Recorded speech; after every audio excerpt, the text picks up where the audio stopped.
Haolonggood has been a treasure to the collecting community for sauropod lovers. For me, the harbinger was this 1:35 Apatosaurus. Not only is Apatosaurus one of the big three, it's the one that most kids learn about first. When this poster was released, it seemed like castles in the air, but one by one they got built, culminating in last year's finale, the Argentinosaurus. I was a bit surprised that we didn't get the Brachiosaurus first, and I wondered if it would be an anticlimax. As we'll see today, it isn't. The name Brachiosaurus means arm lizard, as you might guess from the prefix from the Greek brachion, meaning arm. This was when the macronarian form was an oddity, but today it seems like most sauropods follow this longer arm bauplan. There are three variants: the brown, the green, and the blue. The brown or yellow was a bit too flowery for my taste, and as you can see, I went with my current favorite color, that kind of subdued green that Haolonggood has given us before, as well as the blue, which comes across more a blue-gray.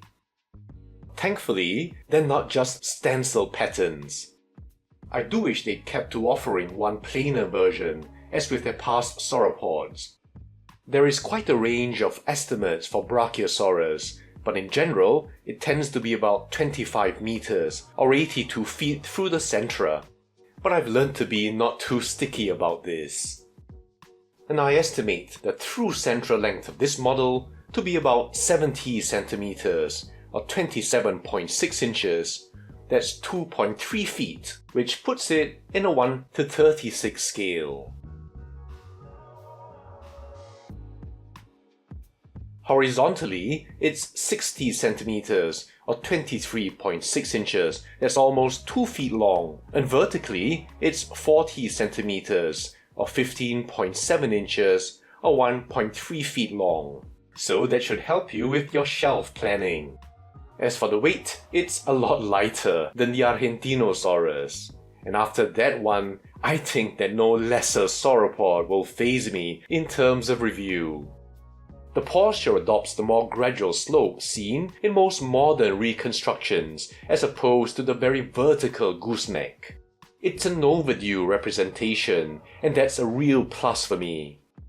The pose is pretty neutral, like in an ambling walk, but I will say that the weird position of the hands without a full plant of either is surprising, and I can't imagine where in the gait cycle this might occur.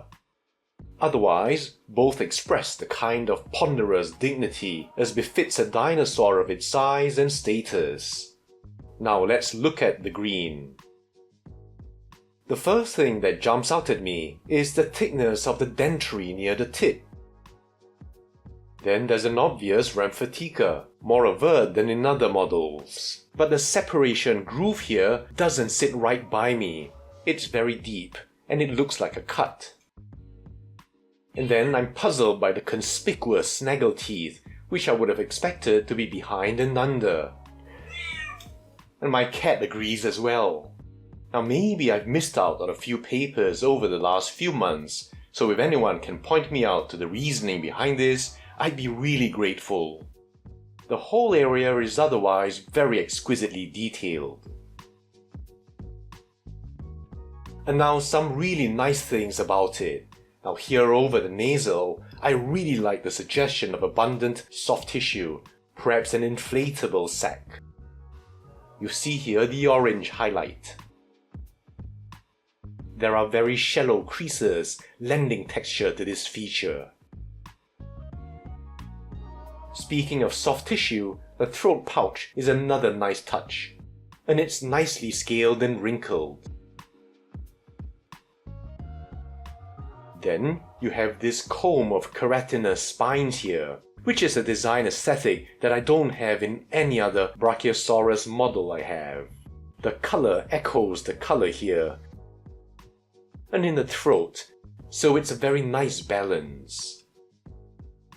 As we've seen time and again, right from the start, we're getting plenty of skin detail. Now, this may even be on a finer level than we saw in the Argentinosaurus. Now, moving down the neck, you'll see yet more detail.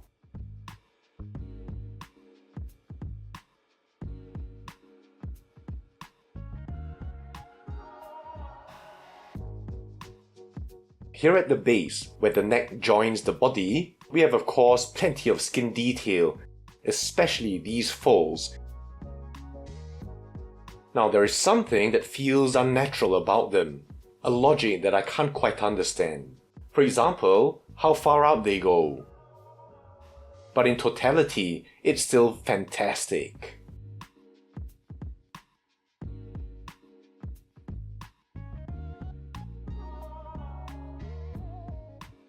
From the top, you'll see an infusion of yellow, which blends nicely into the rest of the torso. There's a real granularity in the texture, almost sandpapery, and I'm handling it very carefully for fear of flaking the paint off.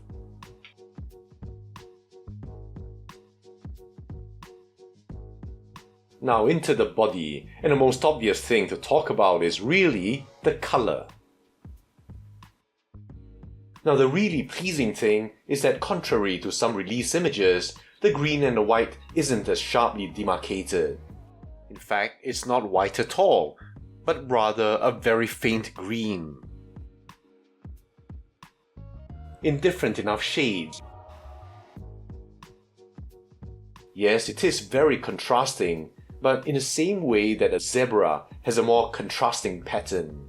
Now I think as certain as death and taxes is that Haolonggood can always be relied on to deliver something that looks better in person than the release photos you'll see, and whichever one you get, you'll actually really like.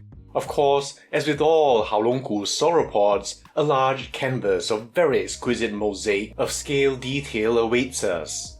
And as always, the shoulder girdle tells the overall tale. And down the arm, and all the way down, noting the scale detail.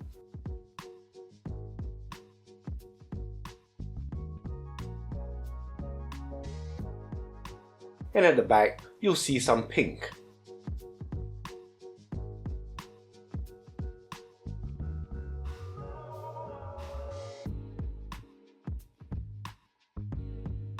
To the hands.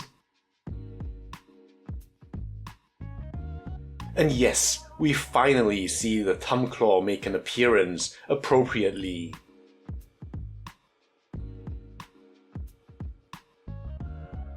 I always like how Haolonggood darkens the color towards the ground. And as I mentioned before, the decision for these hand positions is really odd. In the torso, you'll see that the patterning is definitely more simplistic than the blue, but the actual execution isn't simple.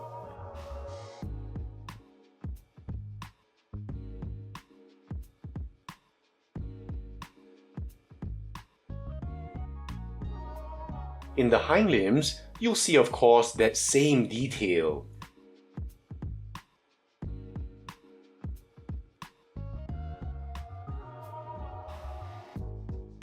You'll see the same pattern and wonderful execution as in the rest of the body.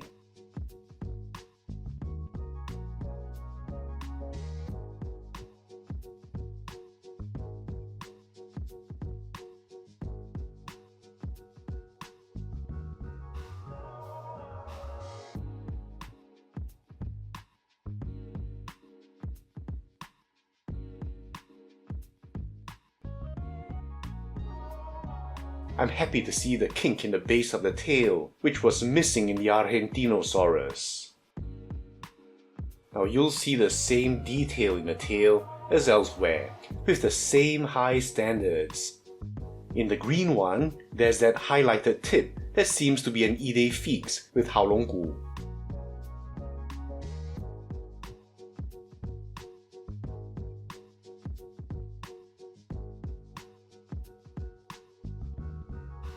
And on the underside, you'll see that intricate texturing of scales that Haolonggood does so well.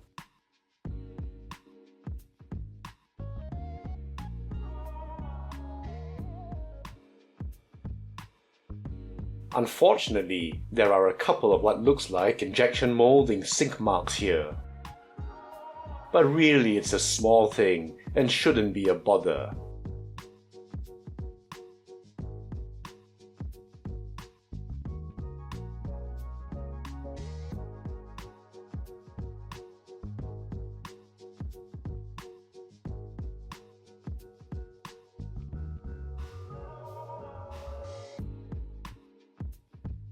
So that's it for the green. As you can expect, this is just part 1. We'll finish off with the other variant in part 2, then get to the comparisons.